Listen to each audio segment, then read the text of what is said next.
वैदिकी अमृत ध्यान साधना प्रभात सत्संग में आप सभी साधक साधिकाओं का, उपासक उपासिकाओं का हार्दिक स्वागत है। आइए पूर्व की भांति आज के ब्रह्म वेला में, आज के ब्रह्म मुहूर्त में भी हम उन महान प्रभु सर्वशक्तिमान,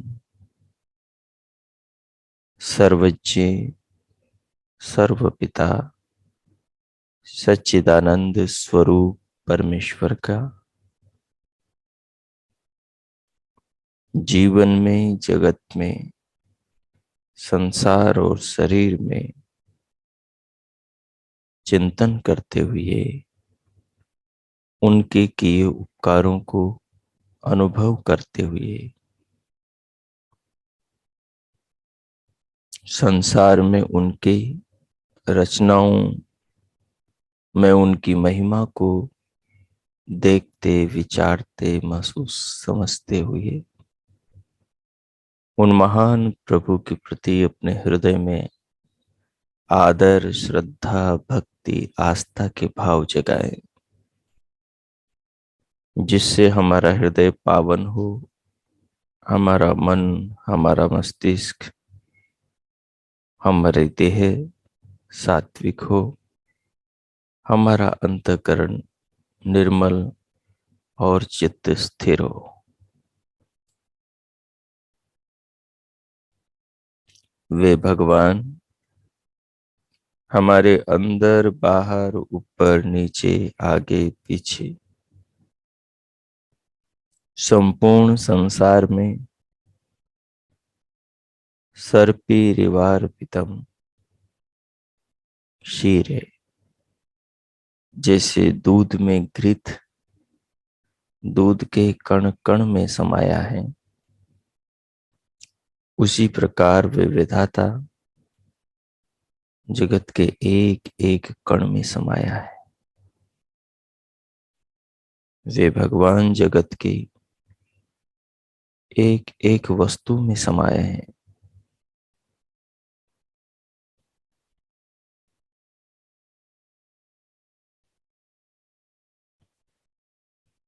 उन्हें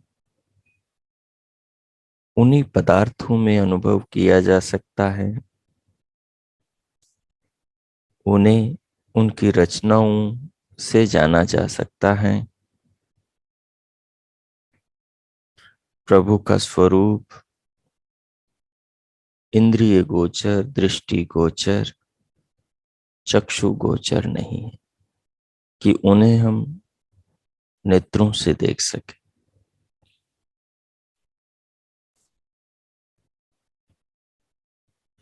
उनकी महिमाओं को हम नेत्रों से देख सकते हैं। भगवान को हम बुद्धि से, विवेक से जान सकते हैं।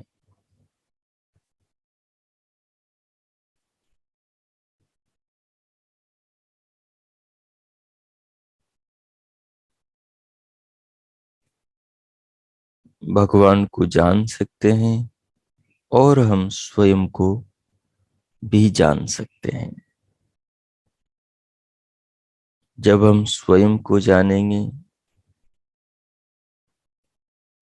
तो स्वयं के ज्ञान से भगवान को जानने में हमें सहायता मिलेगी। ऋषियों का ऐसा अनुभव है। आत्मा और परमात्मा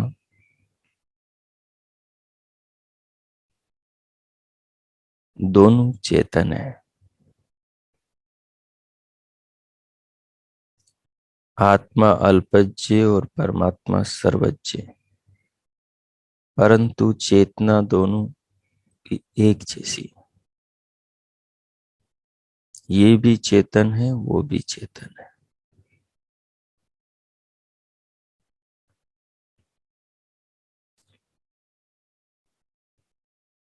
मनुष्य जब, साधक जब, उपासक जब स्वयं की चेतना को जान लेता है तो उसी के आधार पर फिर वे दूसरे प्राणियों की चेतना, आत्मा को भी अपने अनुभव, अपने ज्ञान के द्वारा समझ लेता है।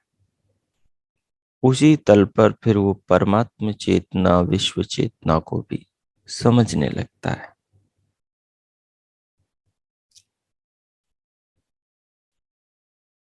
इसी को आत्म विद्या कहते हैं।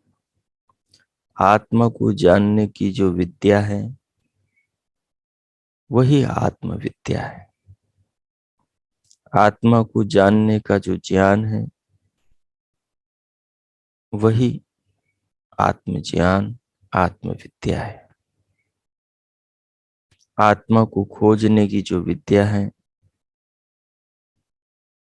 वही आत्म साक्षात्कार की प्रक्रिया है।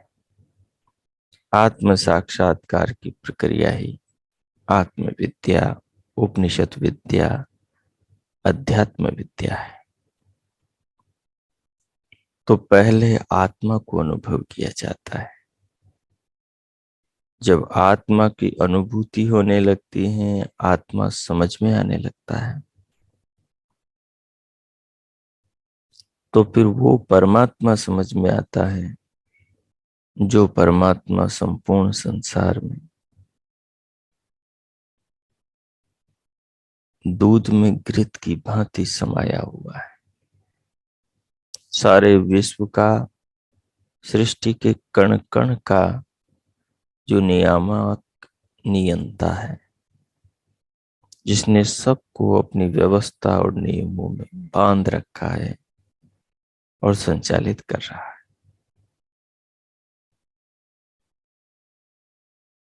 तो आइए आत्मविद्या द्वारा हम अपनी आत्मा पर प्रयोग करें। आत्म साक्षात्कार की प्रक्रिया को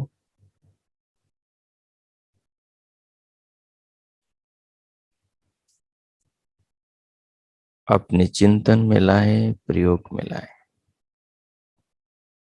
उसके लिए कोई भी अनुकूल आसन पर आलथी पालथी लगाकर बैठे।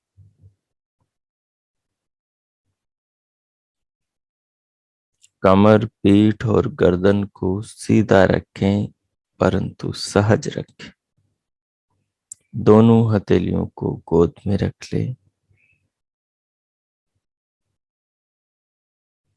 नेत्रों को बंद और पलकों को सहज करें।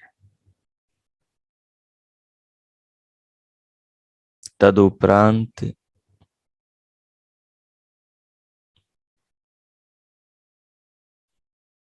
पूरी देह का मनो अवलोकन करें। मन के द्वारा पूरे शरीर का अवलोकन करें, मनोनिरीक्षण करें और पूरी देह को सहज करें। शरीर के सभी अंग प्रत्यंगों को ढीला छोड़ें, सहज करें। उन अंग प्रत्यंगों की मांसपेशियों को ढीला छोड़ दें। उनमें कोई दबाव, बिछाव, अकड़न जकड़न न हो, एकदम सहजता। मुखमंडल पर प्रसन्नता का भाव लाए। हृदय में, मन में शांति, कोई विचलन नहीं, कोई उथल पुथल नहीं, कोई जल्दबाजी नहीं, बिल्कुल शांति।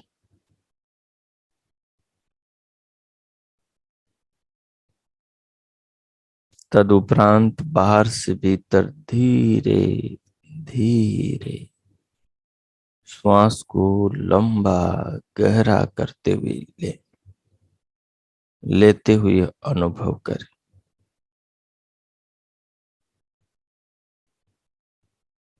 श्वास के अनुभव के साथ साथ सिर से पांव तक के शरीर को, अंग प्रत्यंगों को अनुभव करें।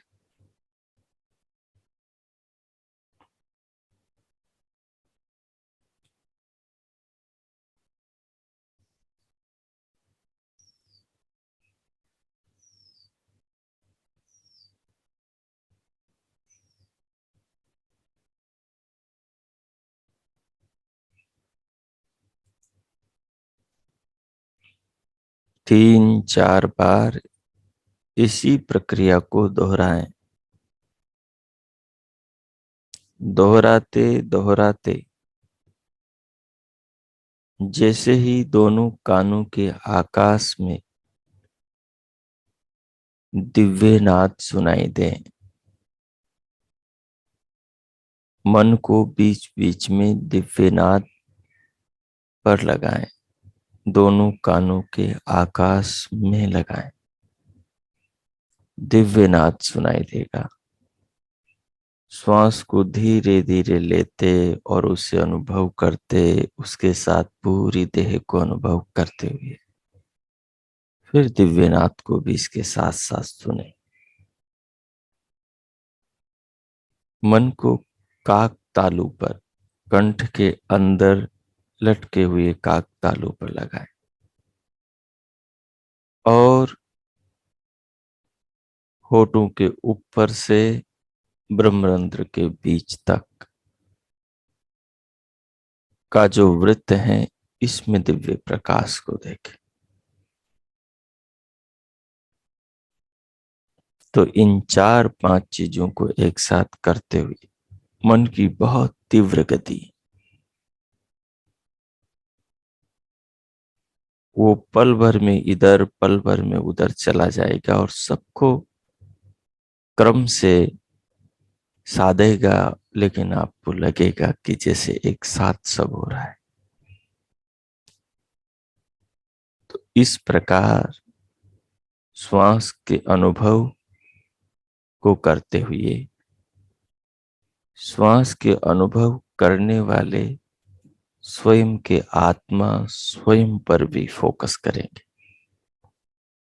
श्वास के अनुभव के साथ सिर से पांव तक के शरीर के अवयवों पर, अंग प्रत्यंगों पर अनुभव करने वाले आत्मा को,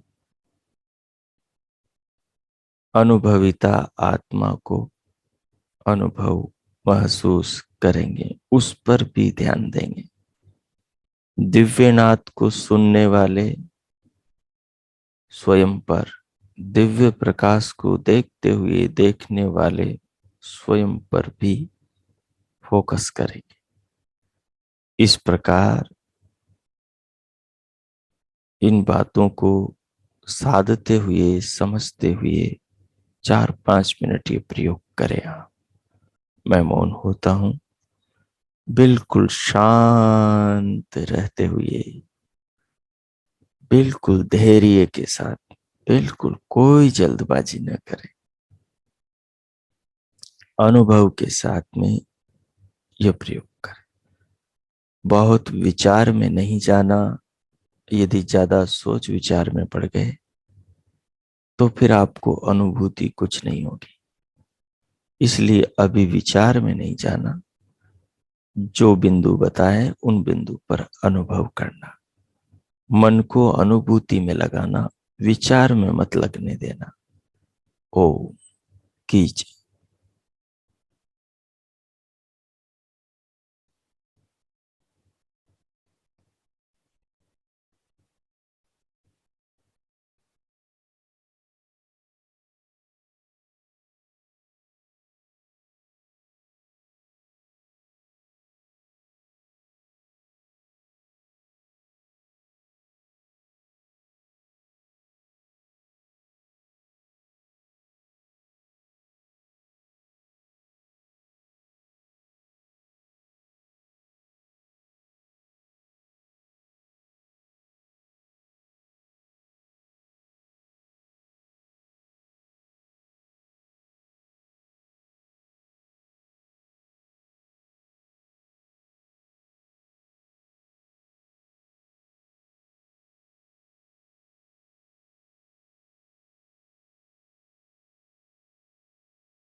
ओ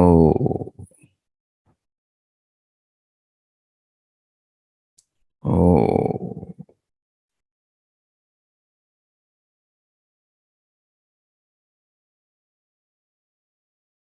इस प्रकार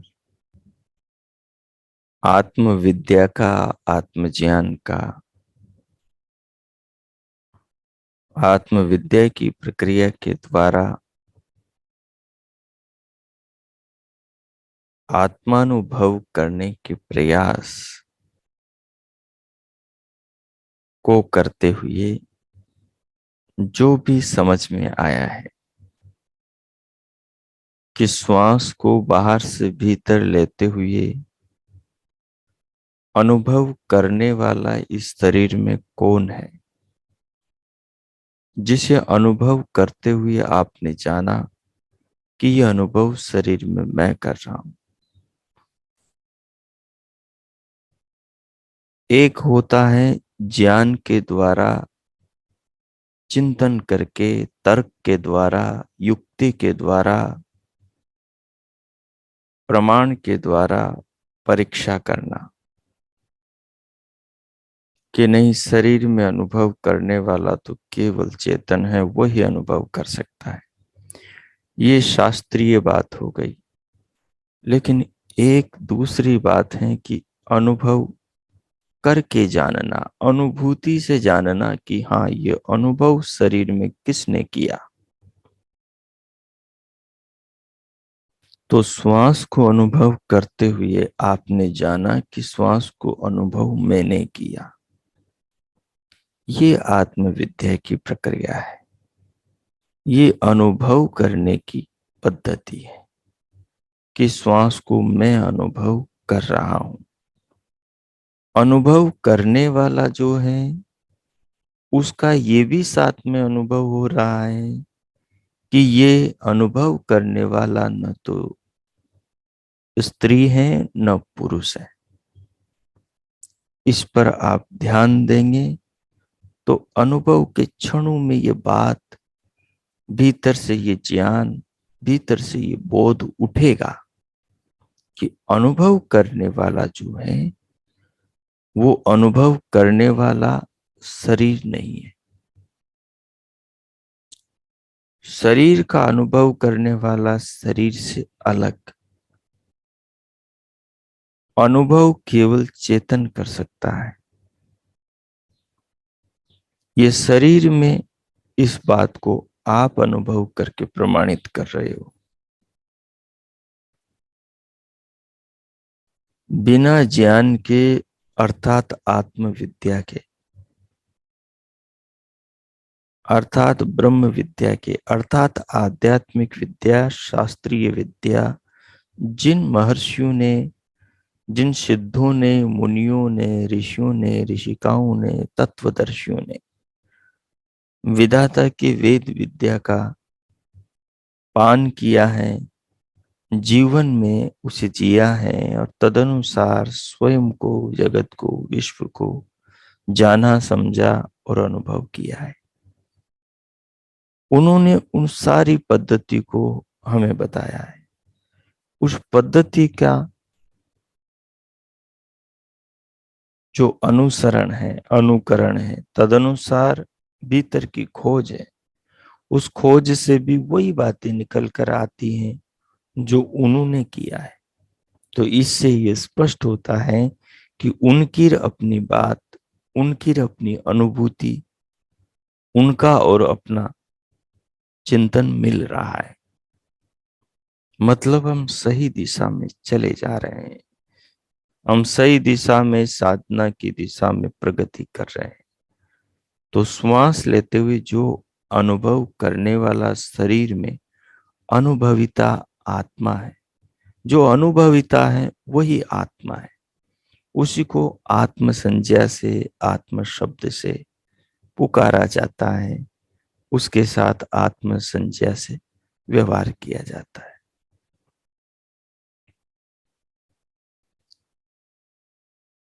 फिर आपने शरीर को अनुभव किया।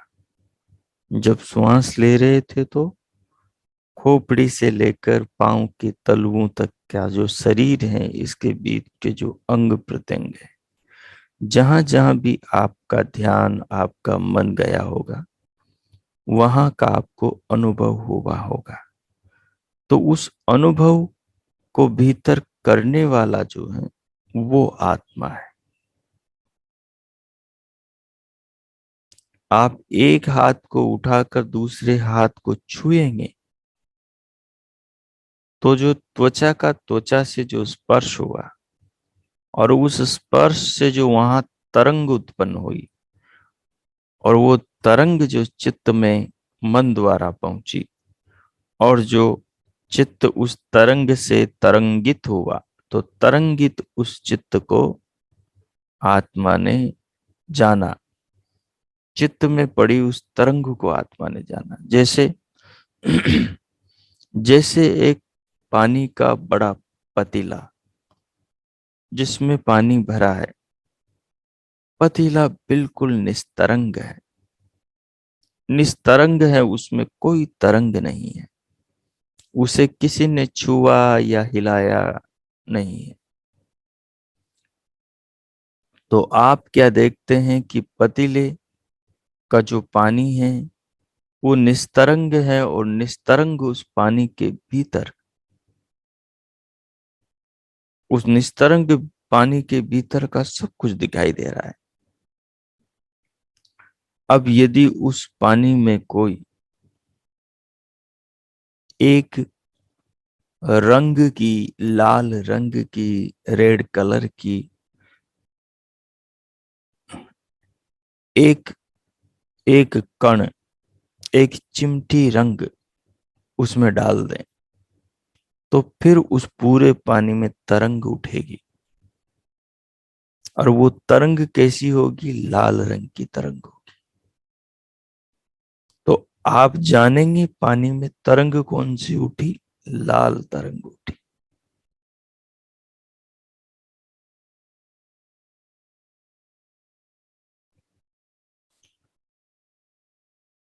अगर उसमें आपने नीला रंग का दाना डाला,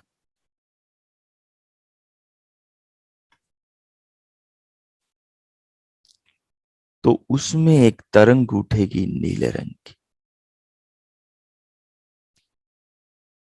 अगर आपने उसमें कोई रंग का, कोई कंकर, कोई दाना नहीं डाला, उसमें आपने एक पत्थर डाला, कंकड़ डाला, तो उसमें फिर एक तरंग उठेगी, वो तरंग दूसरी होगी।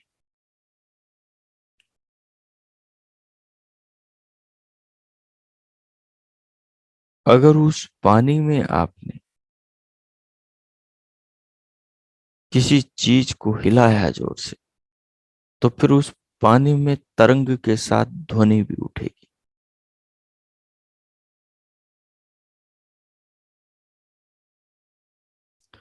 उस पानी में कोई खोलती हुई चीज, एक लकड़ी का अंगीरा आपने डाला, तो फिर उस पानी के अंदर नई ध्वनि भी उठेगी, तरंग भी उठेगी, और धुआं भी उठेगा।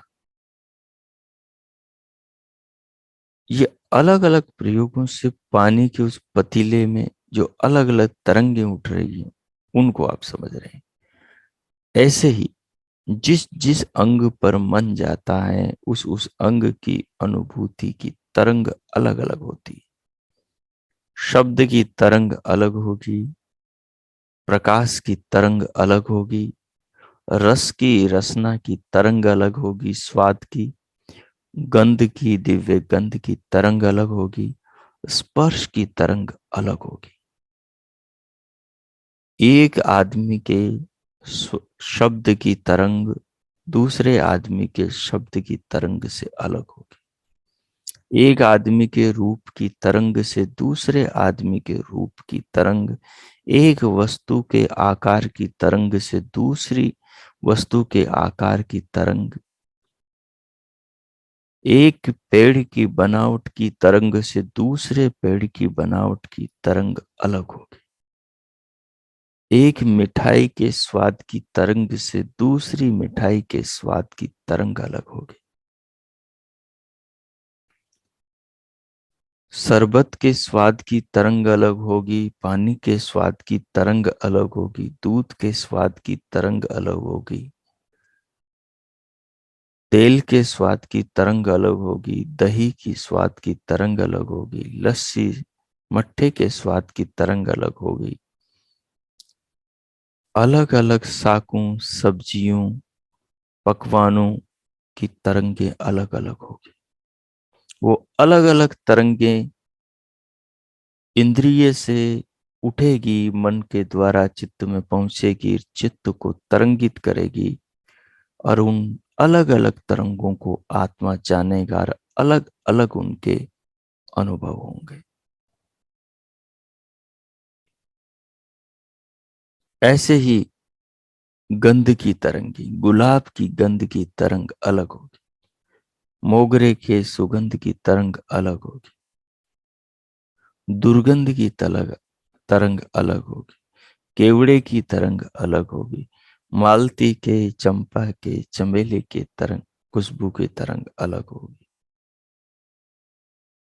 नीम के पेड़ की गंध सुगंध की तरंग अलग होगी, बड़ बरगद के तरंग अलग होगी, पीपल की तरंग अलग होगी, कोमल कठोर मृदु उष्ण शीतल स्पर्श की तरंग अलग अलग होगी।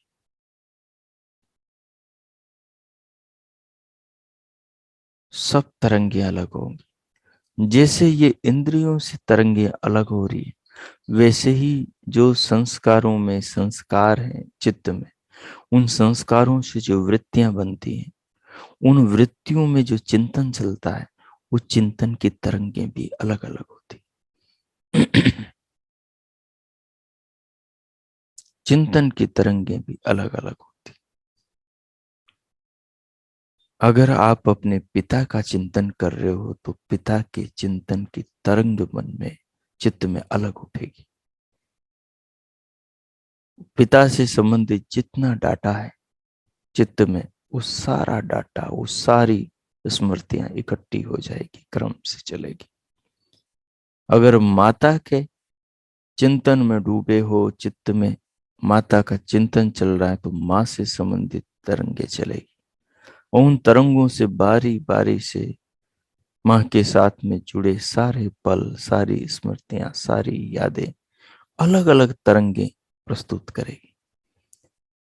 क्योंकि जब वो भोजन कराती थी तो उसकी तरंग अलग बनी, जब वो नहलाती थी उसकी तरंग अलग बनी, जब वो उंगली पकड़ के चलाती थी उसकी तरंग अलग बनी, जब वो छाती से लगा के दूध पिलाती थी उसकी तरंग अलग बनी, और जब ढिठाई करते हुए बच्चे को पीटती थी तो उसकी तरंग अलग बनी।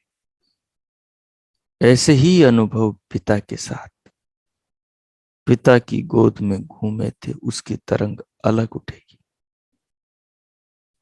उसके कंधे पर घूमे थे कि पीठ पर घूमे थे,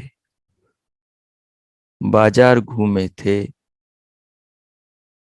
कि कहाँ घूमे थे, उसकी तरंग अलग। पति के साथ व्यतीत क्षणों, समय, काल के पलों की तरंग अलग होगी। पत्नी के साथ की तरंगे अलग होगी, बच्चों के साथ की तरंग, माँ बाप के साथ, ऑफिस के साथ, जो भी वर्क करते हैं, काम करते हैं, व्यवसाय करते हैं या कोई निर्माण करते हैं, हर कर्म की, हर क्रिया की तरंग अलग अलग सब चित्त में स्टोर है। जब आप चिंतन करेंगे तो जो भी सर्च करेंगे चित्त के कोश से, जैसे गूगल में आप सर्च करते हैं, वैसे चित्त में सर्च करेंगे कि आपको क्या चाहिए, तो उसके हजारों जो तरंगे, उससे संबंधित आपके भीतर जितना ज्ञान है, तो वो अलग अलग तरंगे बारी बारी से आएंगी और अलग अलग तरंगों से आत्मा उन क्षणों में तदाकार होगा, उसको जानेगा और उसके अलग अलग पुनः स्मृति के अनुभव होंगे, ज्ञान होगा। तो ये जो जानने वाला है ये चेतन है, यह अनुभव करने वाला अनुभविता है ये आत्मा है। और ये आत्मा अनुभव करते समय आप महसूस करेंगे कि ये स्त्री नहीं, ये पुरुष है। क्योंकि जिसको हम स्त्री और जिसको पुरुष कहते हैं वो शरीर है, और ये उस शरीर को जानता है, उस शरीर को अनुभव करेगा, उस शरीर के एक एक अंग को। और भीतर इसके अंदर वो अनुभूति उठेगी जो ये है कि मैं इस शरीर नहीं, मैं अंग नहीं, मैं प्रत्यंग नहीं। तो ये आत्मविद्या का प्रकार है।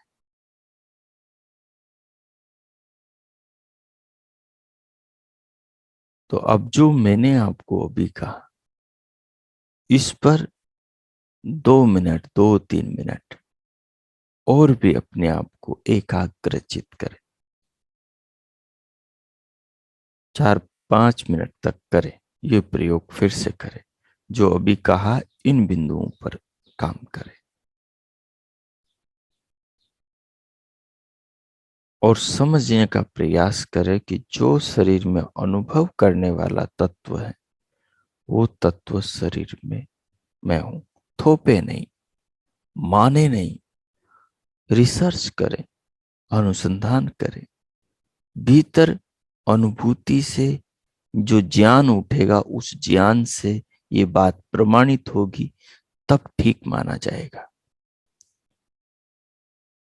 मानना नहीं है, भीतर जो अनुभव से ज्ञान होगा वो ज्ञान सत्य होगा।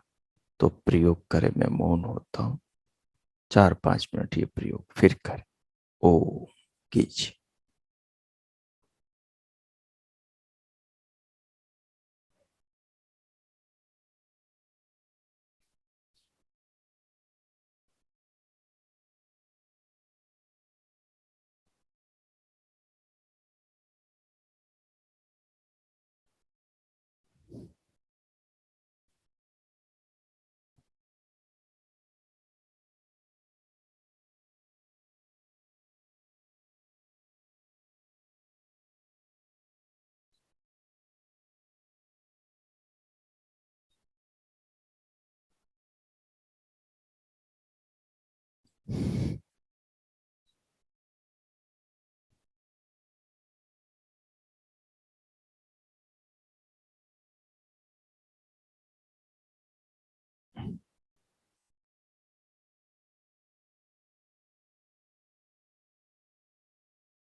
हो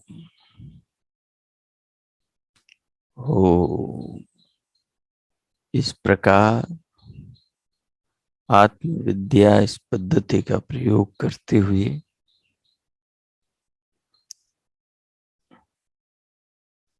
जो भी आपने अनुभव किया समझा है उसे आत्मसात करें और फिर प्रभु का, जीवन के दाता विधाता का क्षीरे सर्पी रिवार्पितम, जैसे दूध में घी छिपा होता है वैसे ही संपूर्ण जगत में, शरीर में और आत्मा में बैठे उस भगवान का हृदय से, आत्मा से धन्यवाद करें। आभार कृतज्ञता प्रकट करें इस जीवन को देने वाले विधाता का, हर पल हर क्षण हमारा पालन पोषण करने वाले भगवान का। धन्यवाद करें उन महान प्रभु सच्चिदानंद स्वरूप परमेश्वर का।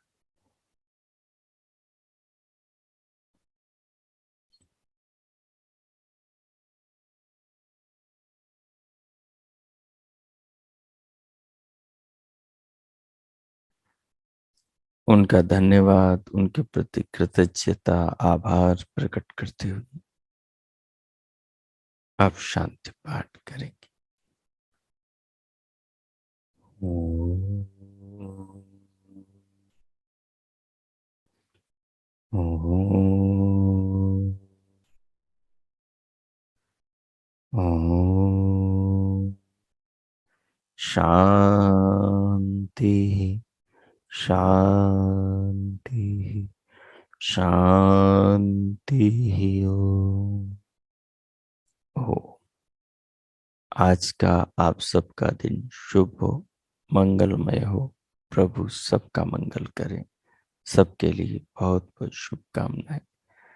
हम इस ज्ञान का जीवन में अनुसरण करके अपने आत्मा को बलवान बनाएं, ज्ञान के द्वारा जीवन को श्रेष्ठ और उत्तम बनाएं, स्वयं को सुखी, अपने स्वजनों को, परिवार और समाज को सुखी करें।